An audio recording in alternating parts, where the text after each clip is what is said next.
Everyone, এই যে গাইজরা সব বলো, এই যে রুটিনটা দিল, প্রথমে পৃথিলার কাছে জিজ্ঞেস করব, এই যে পরীক্ষার রুটিনটা দিল, তোমার অনুভূতিটা কি? আমার অনুভূতি মানে আমি জানি না আমার অনুভূতিটা কেমন, মানে আমি বলে বুঝতে পারতেছি না আমার অনুভূতিটা। ও বলে বুঝতে পারতেছে না। আচ্ছা ঠিক আছে, মানিয়ে নিলাম। তোমারটা, তোমার অনুভূতি কেমন? তা তোর কবে নেবে আর পরীক্ষা? তোর কি সাবাল মাইয়া হয়ে গেলি সেনি যায় তোর পরীক্ষা নিয়ে আসবে নাকি আমি বললাম না। আর কত কাল শাস্তির সময়। এবার পায়েলের কাছে আসি। পায়েল তোমার বলো। আমার অনুভূতি ওয়াও, কারণ আমি সব পারি। ব্রিলিয়ান্ট। আমার একটু ধ্যাস, তুই ওই মাথায় থাকলেও আমারে কবি, এই মাথায় থাকলেও আমারে কবি, এইরকম করে, ঠিক আছে? আর জয়শ্রী একটুখানি ক্যামেরার মাঝখানে এরকম করতে নেই, একটা কথা কয়ে দিলে দেখো সাথে না কত পারছে, ওই একটা কথা উত্তর দিতে আসতেছে।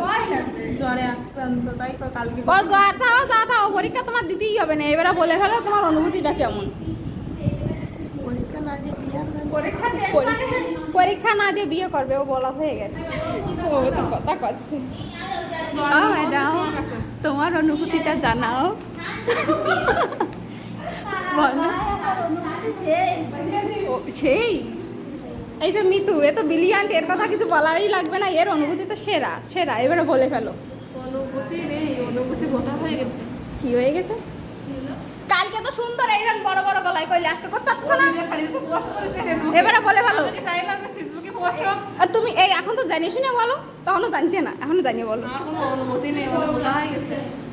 হারাই গেছে, মানে বোঝা হয়ে ও পোতা হয়ে গেছে, ঠিক আছে। Tata guys. তাহলে তোমার তোমার অনুভূতিটা বলো, তুমি সবারটা বললে। আমার অনুভূতি মরিয়ে গেছে। পরীক্ষা শেষ হয়েছে, আমার শপিং করে শপিং এর কথা কই না, অনুভূতি বোঝা হয়ে যায়, মজা সমান কথা। ওই তো সমানই কথা। তোমার তা ওর কি আলাদা, এর কি আলাদা? মানুষ আলাদা হতে পারে। পরীক্ষা তো তুমি একসাথেই হবে। হ্যাঁ এই জন্যই তো। নাও বাই বাই গাইস।